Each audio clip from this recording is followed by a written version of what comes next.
Midstate Eye, and Nan Krang with Remax Choice, the 217 home team, all in Clinton. ServPro of Piatt DeWitt counties, the leader in cleaning, restoration, and construction, is proud to again be the exclusive sponsor of the WHOW Clinton Maroon Player of the Game, announced at the end of every Maroon sports broadcast. Our WHOW announcing staff will select that night's WHOW ServPro of Piatt DeWitt County Clinton Maroon Player of the Game, whose play will be highlighted in each WHOW Maroon post-game broadcast, and that player receives a certificate. Find out the many services provided by ServPro of Piatt DeWitt counties by clicking their icon at DeWittDailyNews.com. Let's swing open the farm gate together every day on WHOW. I'm Stu Ellis, your host of the long-running agriculture feature called The Farm Gate. I bring the latest news and information on where agriculture is and where it's going to WHOW Ag listeners several times a day. From tariffs to treaties, from the Board of Trade to the running board on your truck, I cover Central Illinois agriculture every day on The Farm Gate. Hear it all on WHOW, on the radio or online. Join me, Stu Ellis, for The Farm Gate. Your friend in Central Illinois. WHOW. Top of the morning. Thanks for being with us. I'm your host today, Seth Lawrence. The WHOW Morning Show streams to Facebook and YouTube. It's brought to you by Peterson Insurance, your Pekin insurance agent in Clinton. My guest in this segment of the morning show is Mr. Dan Matthews. He is the DeWitt County Board Chair. Mr. Matthews, how are you today? Doing good, Seth. How are you doing? Doing well. Thanks for asking. And, man, I'll tell you what, we have really roared into spring. I know the marina discussion last night was top of the list for everybody, but you mentioned it at the meeting last night. I'm sure the marina is getting busy. Clinton Lake, the camping sites, it's got to be an awfully busy time out that way. Yeah, it definitely is at the marina. We have really every slip is rented. The weather looks great for Memorial Day, so they're very busy trying to staff up and get ready really for the next 60 days, which is the busiest time of the year out there. So we were doing a few things last night just to make it easy to do business out there and make sure that we keep everything running for all of the people that are going to be visiting the lake. For sure. We'll maybe dive into that a little bit later on here, Mr. Matthews. But for now, I want to start with wind and solar because we're getting to the point, and perhaps we've even passed it. I can't say for sure, but I know that the state, of course, we've talked about this in the past, has come down with regulation on wind and solar and really superseded what local governments across the state of Illinois have worked for many, many years now on and doing what is best for their communities. And the state has come in and really just kind of pushed all of that work to the side and said, this is what you're going to do, and this is how it's going to work. And from what I understand, a couple of ordinances last night that just kind of fell in line with what the state of Illinois has put out there. How about what we saw last night as it relates to wind and solar, Mr. Matthews? Yeah, you're right about that. The new ordinances start May 21st. And so, as you said, they really supersede a lot of the work and the ordinances that we've been doing over the last few years. And we just don't have much choice as they push more wind and solar, especially in our area. So we have to change some of our ordinances to abide by the new state laws. Now, I had Mr. Ferguson on last time that you were out of the area for the county board meeting. Terry took over and ran things last month, and gladly we appreciate him coming on and talking with us after that meeting last month. But he mentioned perhaps there was the opportunity for where maybe the state left some loopholes in its law and its it's the way it changed things. Perhaps there was a little bit of wiggle room for some local control. Where did that ultimately fall for the county on those two things? I don't think there's a whole lot of wiggle room really with that. They're going to be coming. They're going to start new projects. I can see us getting very busy with SUP applications right after the 21st because it is much easier for wind and solar to come in and get their projects moving quicker. So I haven't seen anything that gives us a whole lot of space to do anything with our, local ordinances. But there is some things that, we're going to learn along the way to see what we can do as far as, maybe pushing the limits a little bit on what the state is asking, us to do. Any examples of that? I think some of the setback issues, we might be able to do some things with that. At least we're hoping that we can. That's the one thing that I think is really important for the non-participating residents. And that's the key. Really, we're going to do whatever we can for those that are next to a participating lease holder. We want to make sure that we can do what we can for them. But I think what you heard last night too. One of the most important things was the changing in how the SUPs get approved. And instead of going through the process of RPC, ZBA, back to the board, and then potentially back through that whole avenue again with really no time limits on it, now we're going to be pushed to get those done. And Joe Whitty brought that up last night, that I think the first window is 45 days and then a 30-day window after that, something along those lines. So if you remember before, we had months and months of hearings and 2 votes, 2 different SUPs. You're not going to see that anymore. Yeah. So this is where the conversation gets a little interesting, Mr. Matthews, is because, and speak to those windows. What exactly are like, is it a 45-day window from like when the SUP gets when there's that application, there's 45 days to either approve or deny, and then 30, like what are those timeframes exactly? I wish I had Joe on here, because Joe Whitty has done a lot of work with those, understanding those rules and how they've changed. And we don't for sure have those specific dates, but I think that 45-day window for us to respond is going to be pretty much set in stone. And again, that's a big change from what we've done before. And also, most likely, the board will control the hearing versus going through RPC and ZBA. And that's a new state law pushed down. Again, the purpose is so that they can get those projects pushed through quicker. Mm-hmm. Dan, this is again, man, this process is going to be so interesting. So what happens then? I mean, does the RPC, the ZBA, do they have a role in this process anymore, since a lot of this has really just been taken out of their hands? What does the process even look like? Because there's I don't know, is there a lot left up for interpretation in this anymore, where the RPC and ZBA would hear those nuances and consider those things, or does that all fall on the county board now? What's your perspective on what this looks like going forward? Well, I think the county board needs to take it on, because there's only one hearing required now, and the county board, being elected officials versus appointed committees like RPC and ZBA, is that it really should land on us to make that decision. They're not easy decisions, and you're definitely not making everyone happy with whichever way you vote on those 2 issues. But the state says there's going to be one hearing. They've shortened the timeline, and I just think that the board, and I think Melanie and Terry agreed last night that we should bear the responsibility of that hearing and making that decision. Now, RPC and ZBA will still be doing everything else outside of wind and solar, just as they do today. But we also have some really good people on there, both those committees, especially, for instance, Elizabeth Burns. I spoke with her quite a bit last night, and she spends, every day looking into these issues and following not only what's going on locally, but what's going on in Springfield.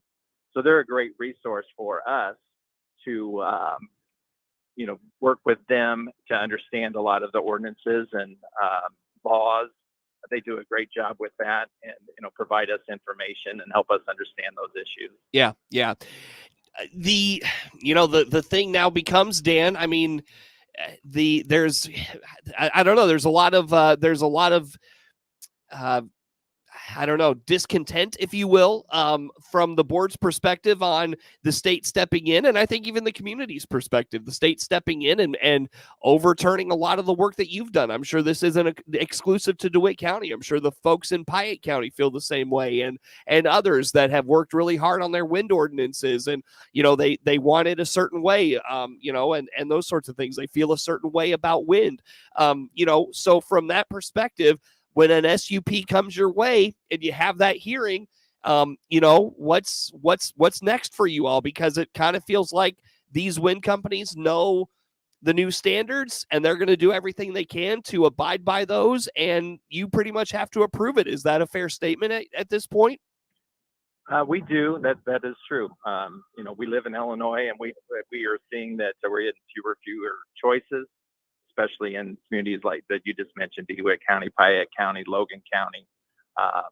They're pushing laws down, and you don't see these projects popping up north of I-80. They're all coming down south, right? They don't want them in their area, but they want them in Illinois so that they get the benefit of saying they're green. And unfortunately, that falls on us.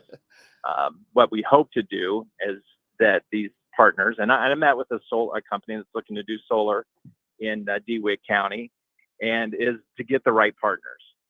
So as we get multiple companies coming to us that want to do solar projects, we want to hopefully they work with us and we find the right company to bring to DeWitt County. We know they're coming, so we need to do a little more legwork on the front end to make sure that we're going to find a partner that really cares about what they're doing, how they're going to work with the residents, those types of things that are going to make them, better partners. So that's a little different angle than just saying yes or no to a project. Is if they're coming, let's find the right partner for DeWitt County. That's an interesting angle. Dan Matthews, DeWitt County Board Chair, our guest on the phone this morning. We follow up the Thursday night DeWitt County Board meeting. Interesting angle there, Dan, because how do you find the right partner? But let's say there's a second, or maybe you've got two or three that you say, boy, it would be really great to work with these folks. Those folks come to you, but then maybe there's a fourth and they have a project that they want done. How do you not exclude that fourth company, but maybe they're not as great as the other one or two or three that you have? How about that dynamic? Yeah, that's a good question. I think one of the things that may help us is, we can only put so much power out on the grid as it stands today. So you can't just keep adding wind, adding solar, without any restrictions, because the grid can only handle so much power. So you want to try to get the best partners that you can to start with, take your allowance on the grid, from DeWitt County, and hopefully then we don't see some of the, additional companies coming in just because they can now, because it's easy, with the new state laws. Yeah. And again, I mean, there's so much untapped area in DeWitt County. I mean, just that northeast corner is or northwest corner. I'm sorry. The northwest corner is the one spot that we've developed in, as specifically for wind. But, we know there's a couple of companies interested in solar, and, there was the possible expansion of the wind project in northwest DeWitt County to be on the other side of 51. And then obviously there's all of the southern portion of DeWitt County and all of those things. So there's a lot of opportunity there, and I'm sure not just one or two companies are going to come in and look at those opportunities, right? I think you're right. And I think it'll be, like I said, it'll be very interesting after May 21st to see maybe how busy we get with applications. We are getting a lot of phone calls right now, especially about solar, carbon pipelines, things like that. So they're all coming. We just have to try to figure out how we can find the best partners, and also, my opinion, as you know, is to limit the amount of space that we have to give up to these green projects. Right. So Dan, just one more thing, and we'll kind of move along, or a couple more things, I guess, but we'll move along. Did the new law impact the CO2, the carbon capture stuff? Because we heard from those folks a few months ago here in DeWitt County. Did the state law impact that very much? What I understand right now is there's a couple bills over in Springfield about that. And so I think none of the new laws really pertain to carbon right now. There's a couple bills that are going through the House and things over in Springfield. And I don't think the House or Springfield itself is as high on carbon capture as they are wind and solar right now. I think there's too many unknowns. It's too new. And I don't think anyone really wants to put their name to that till they get a little further down the road with those types of projects. Gotcha. So again, last thing here, Dan. One, you mentioned that process of those SUPs now coming basically to the county board. There being one hearing, and that's it. So that's really going to eliminate kind of the playing out of that process. County board says no. I venture a guess that it's going to be a quick turnaround, and maybe some of these companies are going to file a lawsuit or something of that nature. How does the county handle those situations once, or if that plays out, I guess I should say? I could see the county board wanting to say no, but I think we're limited now because of fewer ordinances that pertain to it and what you can and can't approve it. So if the ordinance is there, you have to follow the ordinances. Okay, gotcha. And Mr. Markwell reminds me of that frequently. Yeah. That's if you set up, here's what you have to abide by, and they meet all of those. It's hard to vote no without getting yourself in trouble, like you said, a potential lawsuit down the road. Yeah. But you also need to make sure that the wind company or solar company meets all their obligations too. So you do have some way to come back at them if they're not agreeing or they're not following through with their part of the deal as well. Yeah, I venture a guess from their perspective, it's a lot easier to follow, the law of the state is laid down versus maybe some of the intricacies of, local governments and the things they've done. So it certainly will be interesting. And maybe this isn't a fair question, so forgive me if it's not, but do you all feel pretty boxed in at this point? Like it's, this is what it is, and we're just gonna have to bite the bullet and take it. Is that how you all feel at this point? It certainly feels that way right now, and I think we're going to find out here pretty soon how much pressure we're going to have on us, and we'll have to take a different path here moving forward on the next one that comes through, but we'll figure it out. Yeah, no doubt. Dan, I apologize. I spent a little more time on that one than I originally anticipated, but we'll take a break here. We'll come back with some more follow-up of some more of that Thursday night DeWitt County Board meeting with DeWitt County Board Chair Dan Matthews here on the WHOW Morning Show.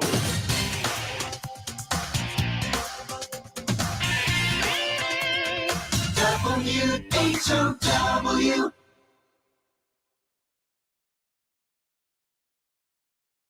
Let's check the opening numbers now at the Chicago Board of Trade on this Friday. Jim Taylor on the RFD Radio Network. We start in the green. July corn opening 5.57 1/4, up 2 pennies. September corn 5.01, up 5 1/2, and December new crop 5.06 1/2, up 5 3/4. July beans starting the day 13.36 1/2, up 3 1/4. August beans up 6 1/4, 12.75 3/4, and November new crop 11.96 3/4, up 9 3/4. Looking at the Chicago wheat complex, July wheat up 4 1/4 to start the day, 6.16. September wheat 6.29, up 4 1/2, and December wheat 6.47, up 4 1/2. July bean meal 4.1430, that's up 20 cents, and July bean oil 47.97, up 68 cents. A look at the opening numbers at the Chicago Board of Trade for this Friday. Jim Taylor, RFD Radio Network. This is Scott Baum at Baum Chevrolet Buick here in Clinton. We believe in putting customers first. That's how we started, and it's why we go the extra mile for our customers. Looking for a new or used vehicle? We have transparent pricing for new and used cars, trucks, SUVs, and crossovers. See all our pricing and pictures online at your convenience. Or come in and visit our full-service team today at Clinton or Farmer City. BaumChevyBuick.com. Right from the start. Hi, I'm Dave Jackson, owner of your Clinton Save-A-Lot store in downtown Clinton, here to talk to you about our great produce department. We take great pride in being recognized by more and more customers as the place to go for the absolute freshest produce in central Illinois. Our 7 produce professionals are very picky and won't put it out for sale if they wouldn't buy it themselves. Huge savings and the freshest produce are waiting for you at your Clinton Save-A-Lot. Hope to see you soon. Your friend in Central Illinois, WHOW. Once again, a good morning. Thanks for being with us. I'm your host today, Seth Lawrence. The WHOW Morning Show streams to Facebook and YouTube. It's brought to you by Peterson Insurance, your Pekin Insurance agent in Clinton. Dan Matthews, DeWitt County Board Chair, my guest on the phone. We follow up the Thursday night DeWitt County Board meeting. Mr. Matthews, let's talk animal shelter. We heard last night from some folks that work closely with Second Chance and are familiar with the animal shelter workings and such. That's they're very busy out there these days. What's going on? They are very busy, and I think part of it's the time of the year, and I think part of it is we have a full staff out there now that are doing a great job and really following the rules and issuing more citations, following up on phone calls and issues that they're being told about across the county. it's never been fuller. We have 10 dogs. Normally we have 1 or 2 dogs at a time out there and several cats. But right now we're almost at full capacity. And so they have their hands full trying to manage the dogs they have. And we anticipate, more coming in very soon. So we need to try to find some other avenues, and Second Chance does a great job helping us place dogs and getting those adopted. But we're seeing all across the surrounding counties have the same issue right now. So we don't have as many options to move dogs to other counties or other people who do a lot of the adoptions or temporary adoptions while they're trying to place dogs permanently. So they have more than they can handle right now. Yeah, no question. What's the solution from what you've heard from those folks? We really don't know. I mean, we could try to expand, right? But then if we get back to a point where we only have a few dogs, that as a more of a normal type situation, then we don't really want to expand and then not need the additional space and things like that. Mm-hmm. But we also need to follow up with people who we're seeing more dogs abandoned, more calls for stray dogs where people are giving up animals, and we've gone back and to find out who those dogs belong to. So we've been able to get them back to some of the owners who have given them up or called them in for strays. So we're just seeing a lot of different situations that we haven't before. Yeah, it's to hear the kind of the behind base or inside baseball of it all. It's really heartbreaking stuff, to be quite honest with you. But yeah, so we're dealing with that situation at the animal shelter as well. Marina, Dan, just from your perspective, highlight this. This was an issue last night. Approving the Marina chair, that would happen to be yourself, to approve up to $10,000 in expenses at the Marina. What's this all about? What's going on? Well, normally we take any kind of expense item to your committee first. The committee can approve anything up to $5,000 at their committee level. If it's over $5,000, and it then goes to the full board. If it's over $30,000, it has to go out to bid. But we still bid a lot of projects under $30,000 so that we spend our money wisely. But this time of the year at the Marina, we get expenses pop up. You have a lot of people out there. So we have electrical issues at times, water issues, sewage type issues with so the boats can dump their waste, things like that. And things break, obviously being on the water, and storms. We've seen a lot of storms this year. So things happen quickly out there, and we don't want to have to wait 2-3 weeks for a meeting to pop up to get something repaired right away. Of course, if it's a safety issue, we do that automatically no matter what. We take care of that. But there's a lot of other issues that are not necessarily safety issues, but if the slip renter doesn't have power at their slip, they might not be able to power up their houseboat or charge the batteries or things like that. So we're just trying to expedite some of those expenses and get them done quickly. We don't want to call a special meeting to spend a few $1,000s. So we were just trying to make it easier to get things done, as quickly as we can. And especially for the next 60 days when it's so busy out there, we don't want any of our slip renters not having those types of things that they need. Yeah. Is this just a temporary thing, Dan? Like a 60-day, 90-day window, or is this a permanent thing? I would say it's somewhat temporary. And I guess we didn't put a date on it. We didn't put an end date, but really the whole idea of it was just over the next 60, 90 days is when this stuff pops up, and when it's most important. We just want to handle it as quickly as we can. Gotcha. Very good. Dan, I hate to do this to you, my friend. I got to let you go. Dan Matthews, DeWitt County Board Chair, is my guest on the phone this morning. The morning show streams to Facebook and YouTube, brought to you by Peterson Insurance. WHOW.